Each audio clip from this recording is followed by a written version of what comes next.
성경 봉독하도록 하겠습니다. 로마서입니다.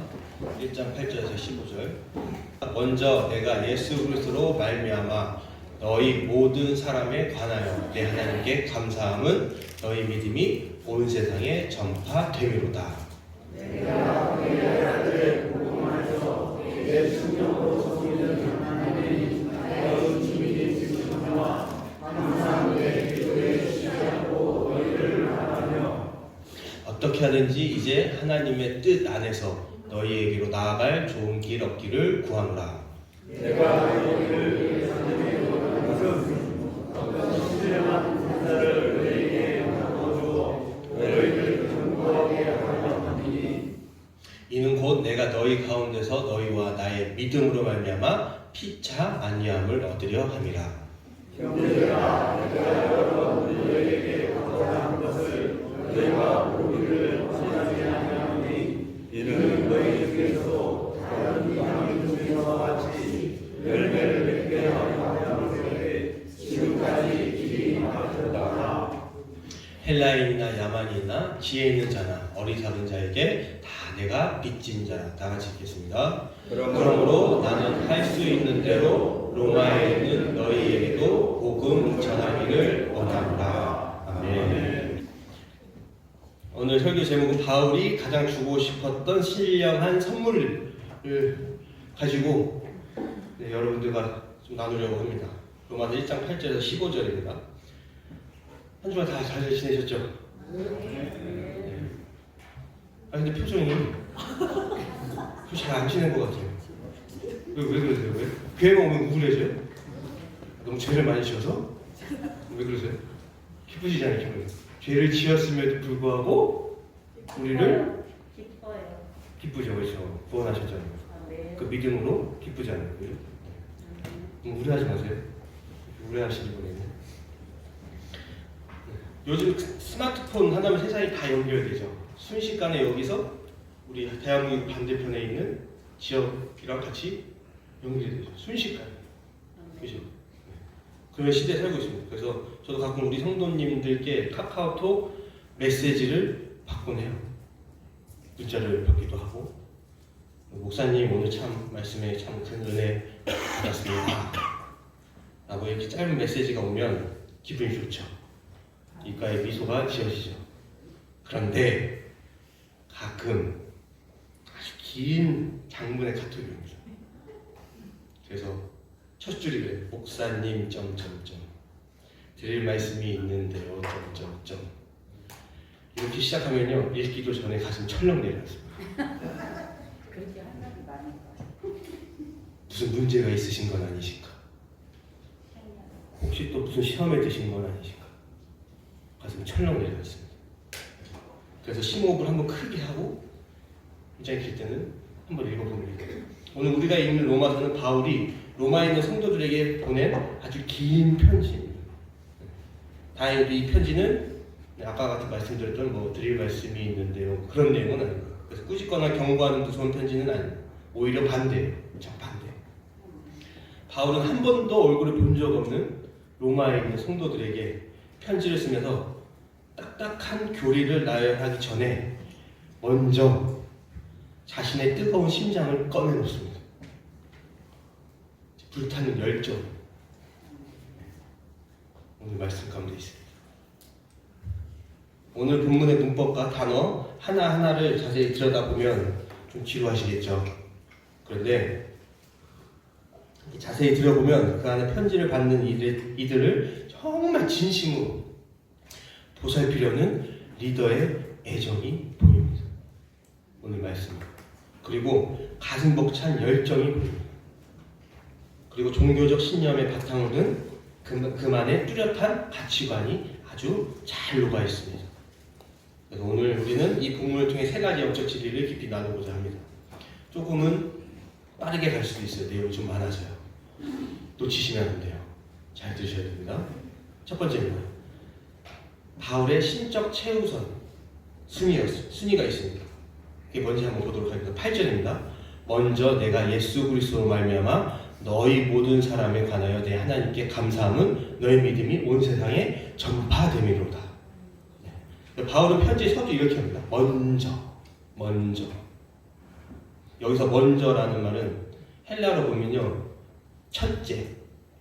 그 첫째가 나왔으면 뭐가 나요? 둘째, 셋째가 나겠죠. 그럴 때 사용하는 첫째예요. 네. 그래서 첫째는 이것이고, 둘째는 이것이고, 셋째는 이것이고, 순서를 매길 때 쓰는 단어예요. 근데 바울의 이 편지에 놀랍게도 둘째, 셋째가 없어요. 바울은 종종 자신의 서울에 이렇게 씁니다. 둘째, 셋째가 없는데 첫째라고 얘기를 해요. 왜일까요? 왜? 논리적인 글쓰기를 잃어버려서 그럴까요? 그렇지 않습니다. 산술적인 1번이 아니라 내가 다른 한 말도 지금 너무 많은데 그 무엇보다도 지금 내 마음속에 가장 꽉 차 있는 그 벅찬 감사부터 여러분들에게 지금 이야기하고 싶습니다라는 의지가 담겨 있습니다. 마음이 담겨 있습니다. 이해가 되셨죠? 네. 다만이라는 것이. 그래서 바울의 신적 최우선 순위를 보여주고 있습니다. 여러분 모두를 생각할 때마다 그저 감사부터 터져 나오는 목회자의 뜨거운 애정이 보입니다. 애정. 네. 무엇에 대한 감사인지는 조금 뒤에 이제 설명하도록 하겠습니다. 뭐에 대한 감사하고 있는지 바울이. 중요한 것이 또 있습니다. 바로 뒤에 보면은 바울이 철저한 기독교적 세계관이 이제 등장하는데 바울은 그냥 하나님께 감사합니다라고 얘기를 하잖아요. 반드시 예수 그리스도로 말미암아 예수 그리스도를 통하여라고 지금 얘기를 하고 있습니다. 그래서 인간의 죄를 가리기 위한 방법으로 구약, 신약 모두 다 나와 있습니다. 우리 죄를 가리기 위해서 구약에서 어떻게 했죠? 동물을 잡아서 제사를 드렸습니다. 피로. 신약에서는요, 예수님의 피로. 피를 통해서. 그죠? 이 둘의 공통점은 뭐예요? 무엇인가를 통해서. 내가 스스로 구원을 받을 수 있어요? 없어요. 무언가를 통해서. 예수님의 피를 통해 그것을 믿는 자들에게 영생의 길이 열렸습니다. 예수님을 통해서요. 하나님이 예수님을 통해 우리에게 값없는 은혜를 주셨습니다. 하나님이 예수 그리스도를 통해서 우리에게. 그러니 우리는 그 은혜 감사하잖아요. 그걸 누구한테 감사해야 돼요? 하나님께 감사하면 누구를 통해서요? 예수 그리스도를 통해서요. 예수 그리스도를 통해서. 그냥 하나님께 감사합니다.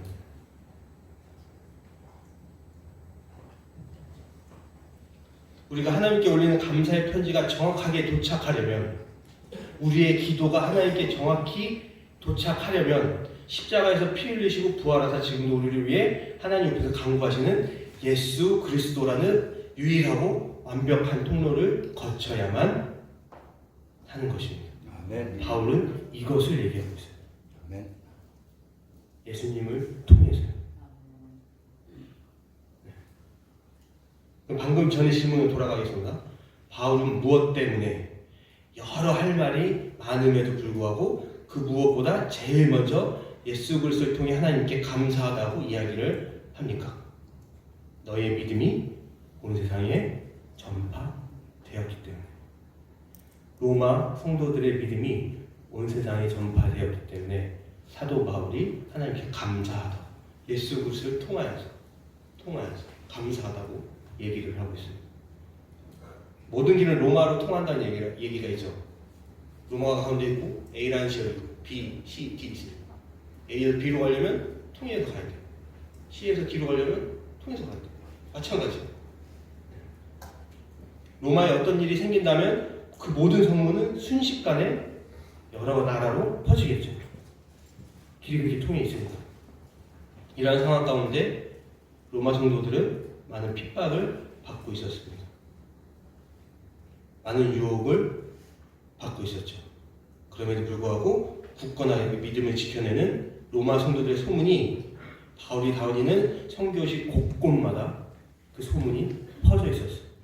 아, 로마 사람들 정말 대단해.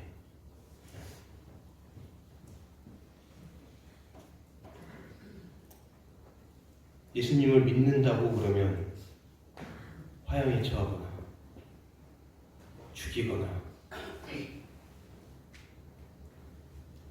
동물에게 먹이로 주는데도 불구하고 그들은 믿음을 잃지 않고 있다는 소문이 세계로 퍼져가고 있었어요. 바울이 예수 그리스도를 통해 로마 성도들 때문에 하나님께 왜 감사하다고요? 왜? 바로 기독교인의 믿음이 지금 여러 나라로 퍼져나고 있기 때문에 그것이 감사하다라고 얘기했어요. 사도 바울이 다른 거 할 말이 정말 많음에도 불구하고 가장 먼저 하고 싶었던 감사가 뭐예요? 믿음이 퍼져나가는 거. 남양주 가운데 그 믿음이 소문이 나는 거.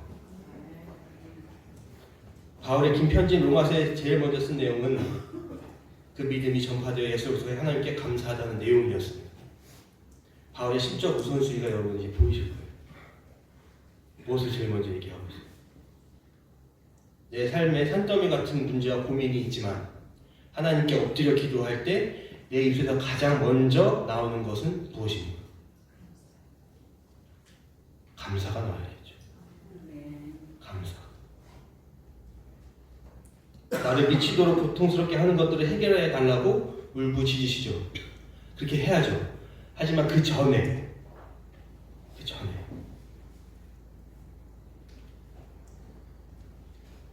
바울의 심적 우선순위는 감사에 있었습니다. 감사. 십자가에 필려 죽으시고 부활하시고 우주를 통치하시는 예수 그리스도를 통하여 저와 여러분의 믿음이 사방으로 퍼져나가는 현실에 감사하는 저와 여러분 되시기를 소망합니다. 네. 목사님, 저는 한 명도 전도를 못했는데요. 물론 우리의 눈으로 보기에는 그 효과가 전혀 진짜 적어 보일 수 있어요. 미미해 보일 수 있어요. 근데 예수 그리스도를 말미암아 이웃을 위해 시간과 물질을 투자하는 믿음의 삶, 그리고 약자들을 섬기는 믿음의 삶, 마음의 상처를 입은 사람들을 위로하는 믿음의 삶, 이러한 여러분의 믿음의 모습들이 현재 많은 사람들의 눈에 보이고 있습니다. 네. 그래서 지금 이 순간에도 여러분의 눈에는 모르시겠지만 이 순간에도 하나님의 나라는 확대되고 있습니다. 네. 그래서 감사한 것이에요. 두 번째입니다. 복음의 진리로 함께 자라가고 함께 위로받는 우리입니다. 9절에서 12절입니다. 바울의 감사는 이제 9절에서 더 깊은 기도로 이제 이어집니다. 감사해서 이제 기도. 네. 내가 그의 아들의 복음 안에서 내 심령으로 섬기는 하나님이 나의 증인이 되시거니와 항상 내 기도에 쉬지 않고 너희를 말하며 라고 얘기를 하고 있어요. 읽다 보면 이 구절 일단 뭔가 매끄럽지가 않아요. 정확히 잘 이해가 되지 않아요. 좀 쉽지가 않아요. 매끄럽지가 않아서. 그래서 조금은 힘드실 수 있어요. 이해하는데. 제가 최대한 이야기 쉽게 풀어서 설명을 드리도록 하겠습니다. 구절의 이 특징, 문장의 특징은요, 결과부터 지금 얘기하고 있어요. 결과. 그리고 구체적인 내용을 덧붙이고 있어요. 네. 결론은 이것입니다. 결론은 뭐예요? 하나님이 나의 증인이십니다. 이것이 결론이에요. 이것이 결론. 그래서 지금 하나님을 법정의 증인으로 세우고 있는 거예요. 나의 증인으로 지금 세우고 있어요. 이분이 증인이다. 그리고 결론 이후에 구체적인 내용이 들어간다고 했는데 일단 결론 부분에서 이해하고 넘어갈 부분이 있어요. 네. 그 부분이 뭐냐? 내가 그의 아들의 복음 안에서 내 심령으로 섬기는 이라는 얘기입니다. 네. 그래서 바울은 누구를 섬긴다고 얘기를 하고 있어요? 하나님. 네. 내 심령으로 라고 얘기를 하고 있죠. 내 심령으로. 이 말은 어떠한 마음으로 섬기는가라는 것이죠. 네. 그래서 이 말의 의미는 형식적이지 않은, 그냥 기계처럼 주일날 시간 되면 나오는 그런 기계적인 모습이 아니라 바울의 가장 깊은 내면과 진심을 다한다는 의미입니다. 그의 아들의 복음 안에서라고도 얘기를 하고 있어요. 이거는 어떤 일을 통해 섬기는가라는 의미입니다. 그래서 그 말은 예수의 기쁜 소식을 전파하는 일. 그래서 제가 다시 한번 읽어드릴게요. 나는 하나님의 아들이신 예수의 기쁜 소식을 전파하는 일에 나의 온 진심을 다해 하나님을 섬기고 있습니다. 그렇게 내 모든 것을 걸고 헌신하는 그 하나님께서 직접 내 마음의 증인이 되십니다. 라고 지금 얘기를 하고 있는 거예요. 네. 이것이 결론입니다. 구체적인 내용이 뭐예요? 네. 구체적인 내용은 항상 내 기도에 쉬지 않고 너희를 말하며 라고 지금 얘기를 하고 있습니다. 결론과 구체적인 내용을 이어서 제가 다시 한번 여러분이 읽어드릴게요. 나는 하나님의 아들이신 예수의 기쁜 소식을 전하는 일에 나의 온 진심을 다해 하나님을 섬기고 있습니다. 그렇게 내 모든 것을 걸고 헌신하는 하나님께서 직접 내 마음의 증인이 되십니다. 내가 얼마나 쉬지 않고 여러분을 위해 기도하는지 말입니다. 이 얘기입니다. 9절이. 그럼 그 기도의 내용이 이제 다음 절에 나와요. 어떠한 기도를 하고 있는지. 10절입니다. 어떻게 하든지 이제 하나님의 뜻 안에서 너희에게로 돌아갈 좋은 길 얻기를 구합니다. 바울이 로마에 방문하면서 거기에 있는 성도들을 만나게 지금 해달라고 기도하고 있습니다. 이건 어렵지 않죠. 이렇게 기도하던 바울이 그토록 로마에 가고 싶어 했던 목적이 11절에 있습니다. 어떤 신령한 은사를 너희에게 나누어 주어 너희를 경고하게 하려 함이니. 목적이 뭐라고요? 거기 지금 로마를 왜 방문하려고 합니까? 바울이 로마 성도에게 신령한 은사를 주어 그들이 믿음에서 넘어지지 않도록 하기 위해서. 믿음으로 굳게 설 수 있도록 하기 위해서. 바울이 주고 싶었던 신령한 은사는 그럼 무엇일까요? 신령한 은사. 여러분 머릿속에 제일 먼저 떠오르는 게 뭐예요? 방언하는 거? 예언하는 거? 방언을 통역하는 거?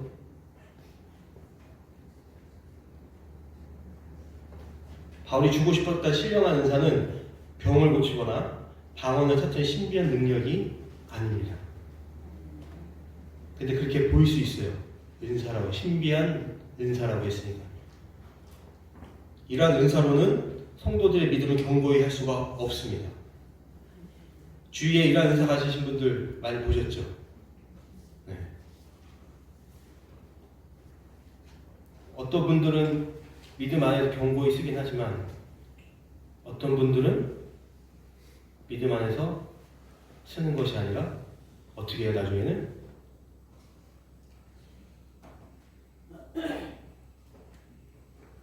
본인이 신이 되죠. 그래서 사이비가 생겨나고 이단들이 생겨나죠. 모든 분들, 은사를 가진 모든 분들은 아니지만 제가 보기에는 상당수의 많은 분들이 신비주의로 빠지게 됩니다. 그리고 그것을 마치 내가 하는 것처럼. 이런 모습은 믿음 안에서 굳게 서는 모습이 아니죠. 오히려 더 무너뜨리고 있죠. 그렇다면 믿음을 견고하게 만드는 은사는 도대체 무엇이냔 말이에요. 무엇? 그것은 바로 복음의 풍성한 진리, 복음, 예수 그리스도 그 자체입니다. 예수 그리스도의 그 은혜, 우리를 구원하신 그 은혜가 우리 밑바탕의 기본으로 깔려 있어야 우리는 넘어지지 않습니다.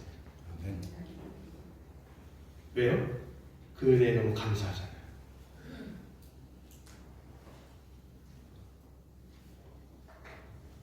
이 진리의 뼈대가 성도들의 마음속에 깊이 박힐 때 어떤 이단의 가르침이나 환난 앞에서도 그들의 믿음이 흔들리지 않고 튼튼하게 고정됩니다. 치유하는 능력, 은사 말고요. 방언 말고요. 그렇다고 그것이 나쁘다는 얘기 아니에요. 그걸 하지 말라는 얘기가 아니에요. 그 은사들은 말씀으로 조명되지 않으면요 위험합니다.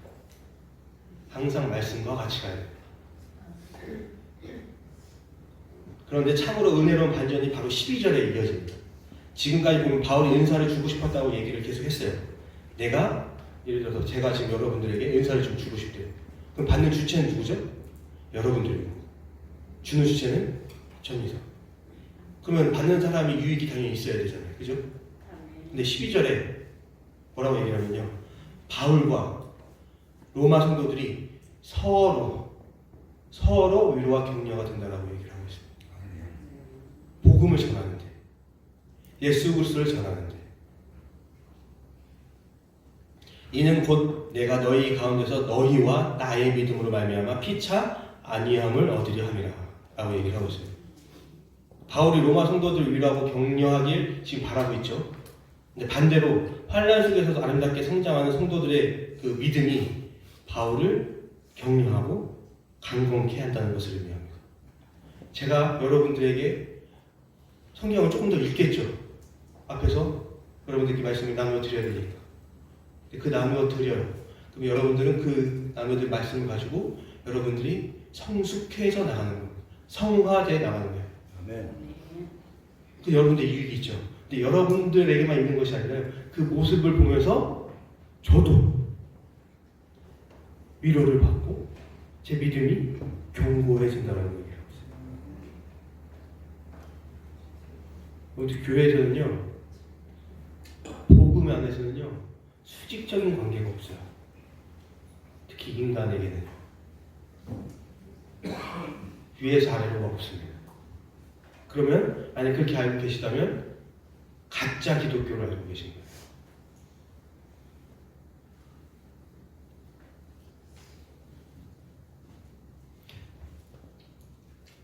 이것이 바로 우리 교회가 꿈꾸는 건강한 소그룹입니다. 소그룹. 우리가 바라고 지금 준비하고 있는 살아있는 목양 공동체의 모습입니다. 일방적으로 가르치고 배우는 수직적인 관계가 아니에요. 목양 조직과 사역 조직, 제가 말씀드렸죠. 그 목자와 리더가 먼저 은혜를 나누면 여러분들이 그 받은 은혜를 가지고 성숙해져 나가는, 성화되져 나가고, 그리고 그 모습을 보면서 리더들은 또한 위로받고 강건하게 되는 것입니다. 이것이 교회를 살아 숨쉬게 하는 서로 안위함에 위대한 선순환입니다. 선순환. 네. 악순환이 아니라 선순환. 너희와 나의 믿음으로 말미암아 피차 안위함을 얻으려 함이라라고 얘기를 하고 있습니다. 그럼 세 번째입니다. 예수를 믿는 자에게 다시 선포되어야 할 복음이 13절에서 15절입니다. 마지막으로 바울은 지금 13절에서 내가 여러 번 가고자 한 것을 너희가 모르기를 원하지 아니하노라 라고 간절한 진심을 지금 토해냅니다. 근데 쉽게 얘기할 수 있죠. 내가 여러 번 가고자 한 것을 너희가 알았으면 좋겠다 라고 얘기를 하면 좋은데, 뭐라고 얘기하면 너희가 모르기를 원하지 아니하노라 라고 지금 얘기를 하고 있어요. 이거는 강조하는 거예요. 강조.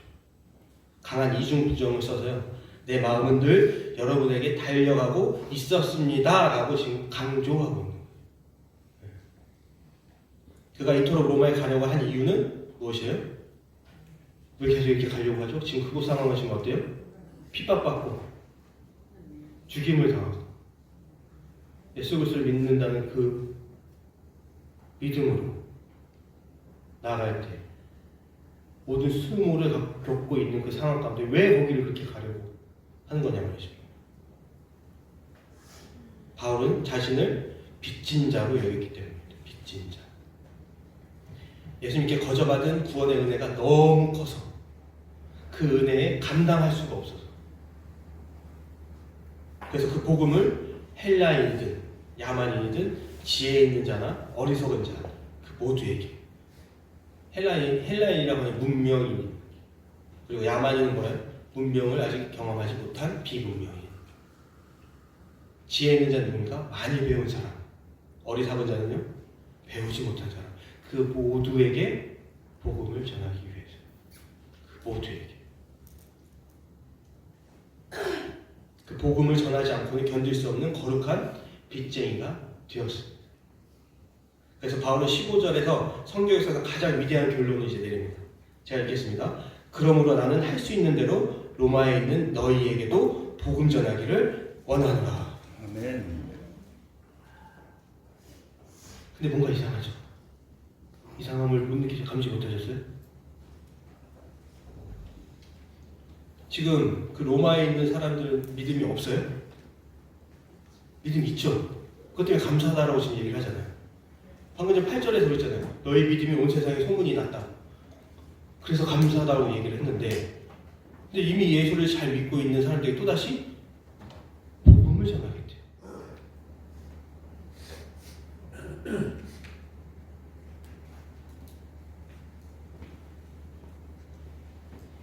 우리는 여기서 바울의 아니죠. 성경의 핵심 세계관을 발견하게 됩니다. 복음은 단순히 죽어서 천국 가기 위해 처음에 한 번 듣고 마는 입장권이 아닙니다.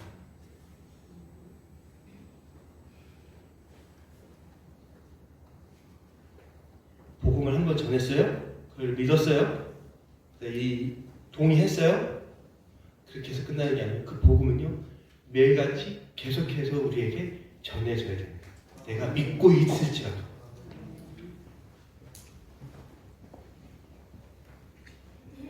그래서 우리는 어떻게 돼요? 이제 성숙하게 됩니다. 성화를 이루어갑니다. 다시 한번 말씀드립니다. 예수님 믿습니까? 라고 질문했을 때 네, 믿습니다. 동의하는 것. 진짜 기독교가 아니에요. 진짜 기독교는요, 그 예수 그리스도 믿으십니까? 네. 그 예수 그리스도가 우리에게 보여주신 그 말씀을 계속 우리가 읊조리고 보면서 매일같이 그렇게 살아가도록 성령님의 도우심을 간구하는 그런 모습. 그것이 진짜 기독교입니다.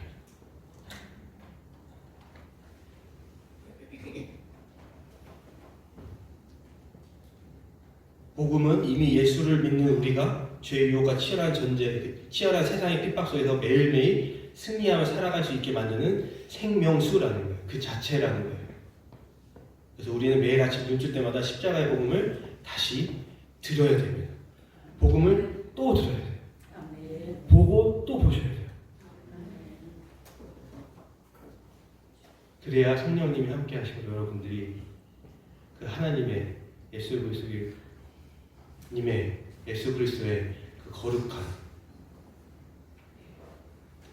그 거룩함의 기쁨으로 나아갈 수가 있습니다.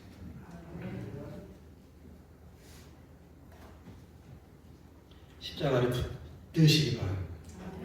복음을 계속 들으시기 바랍니다. 그래야 율법주의에 빠지지 않고요.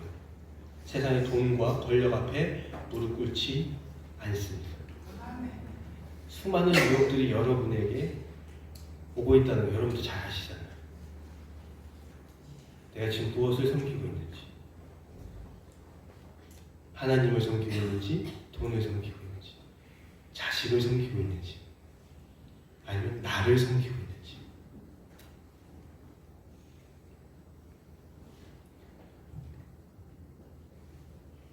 복음을 계속 들으시기 바랍니다. 그렇게 할 때 여러분의 과거로부터 자유로울 수 있습니다.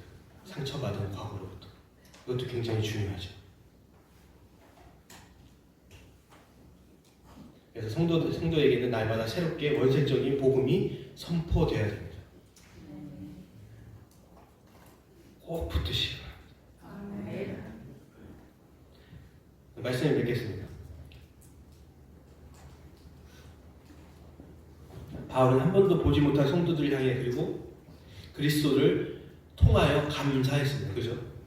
그리스도를 통하여 그들을 위해 은밀한 곳에서 눈물로 기도 계속했습니다. 그리고 자신이 전하는 복음으로 성도들을 든든히 세우고 반대로 굳건히 세워진 성도들을 통해서 자신도 위로받기를 갈망하고 있습니다. 오늘 본문은요. 우리 교회가 이 바울의 뜨거운 심장을 품게 되기를 소망합니다. 아멘. 서로를 향한 중보의 기도가 끊이지 않고 아멘. 서로의 믿음을 바라보며 새 힘을 얻는 살아있는 공동체가 되시기를 소망합니다. 아멘. 그런데 도대체 이 복음이라는 게 무엇이길래 이렇게까지 지금 사도 바울이 얘기를 하는지. 사도 바울은 복음을 굉장히 자랑스러워하며 로마 성도들에게 다시 전하고 싶어 지금 안달이 났습니다. 계속 얘기해요. 동의한다는데 계속 얘기하고 싶어요. 지금 안달이 났어요. 복음 안에 어떤 놀라운 비밀이 숨겨져 있기에 그토록 가슴이 뛰었을까? 바울의 심장에서. 그 해답은 다음 주에 알려드리겠습니다. 아, 네. 지휘합니다. 1장 16절과 17절을 보면요, 정말 그 복음이 폭발하듯 등장. 자, 잠깐 읽고 마치도록 하겠습니다. 내가 복음을 부끄러워하지 아니하노니 이 복음은 모든 믿는 자에게 구원을 주시는 하나님의 능력이 됩니다. 아멘. 다음 주 이 위대한 하나님의 능력이 어떻게 우리의 삶의 근본을 뒤집어 놓았는지, 그리고 그 영광스러운 복음 실체 앞에서 다시 서는 은혜가 있기를 바랍니다. 아멘. 한 주간 이 말씀을 가지고 여러분의 삶 속에서 하루하루를 승리하는, 유혹에 넘어지지 않고 승리하는 여러분 되시기를 소망합니다. 아멘.